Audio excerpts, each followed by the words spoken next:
அதிகாலையில் அன்பருடன் ஆண்டவரும் இரட்சகருமாயிருக்கிற இயேசுவின் நாமத்தினாலே அன்பின் வாழ்த்துக்கள்.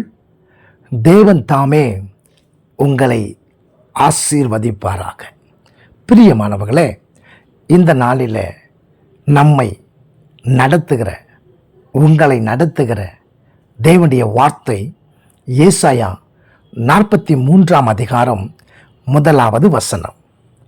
இப்போதும் யாக்கோபே, உன்னை சிருஷ்டித்தவரும் இஸ்ரவேலே, உன்னை உருவாக்கினவருமாகிய கர்த்தர் சொல்லுகிறதாவது, பயப்படாதே, உன்னை மீட்டு கொண்டேன், உன்னை பெயர் சொல்லி அழைத்தேன், நீ என்னுடையவன் என்று கர்த்தர் சொல்லுகிறார். இந்த காலை வேளையில் உங்களை நோக்கி வந்திருக்கிறதான தேவனுடைய வார்த்தை, பயப்படாதே. ஏன் அவர் பயப்படாதே என்று சொல்லுகிறார்? அவர் உங்களை மீட்டெடுத்திருக்கிறார். மீட்டெடுத்தது மாத்திரமல்ல, உன்னை பெயர் சொல்லி அழைத்திருக்கிறார். நீ யார்? அவருடையவராய் இருக்கிறார், அவருடையவனாய் இருக்கிறார். கலங்காதே, பயப்படாதே, கர்த்தர் உன்னோடு. அவர் உன்னை மீட்டெடுத்ததற்கான அடையாளம், பயப்படாதே என்று சொல்வதற்கான காரணம் என்ன அப்படின்னா, உங்களுக்கு விரோதமாய் எழும்பி வருகிற தண்ணீராக இருந்தாலும், ஆறுகளாக இருந்தாலும், அது அக்னியாக இருந்தாலும் ஒன்றும் உங்களை சேதப்படுத்தாது என்று கர்த்தர் சொல்லுகிறார். ஆம், நீ தண்ணீர்களை கடக்கும்போது நான் உன்னோடு இருப்பேன். நீ ஆறுகளை கடக்கும்போது அவைகள் உன்மேல் புரளுவதில்லை.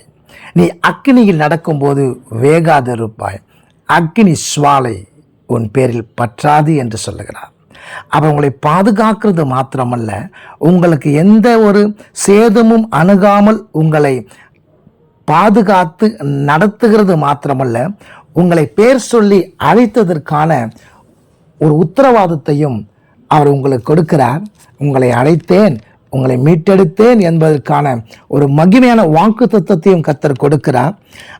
ஏசாயா 45:3 பார்க்கும் பொழுது, உன்னை பெயர் சொல்லி அழைக்கிற இஸ்ரவேலின் தேவனாகிய கர்த்தர் நானே என்று நீ அறியும்படிக்கு வெண்கல கதவுகளை உடைத்து, இரும்பு தாழ்பால்களை முறித்து, அந்தகாரத்தில் இருக்கிற பொக்கிஷங்களையும் ஒளிப்பிடத்தில் இருக்கிற புதையல்களையும் உனக்கு கொடுப்பேன்.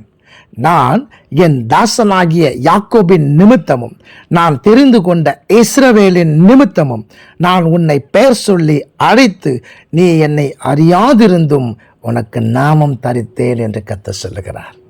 பிரியமானவர்களே, கர்த்தர் உங்களை பாதுகாக்கிறது மாத்திரமல்ல, கர்த்தருடைய ஆசீர்வாதம் உங்களோடு கூட இருக்கிறது. பயப்படாதீர்கள், கர்த்தர் உங்களை மீட்டெடுத்திருக்கிறார்.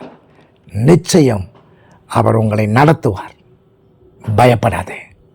ஆமென். God bless you.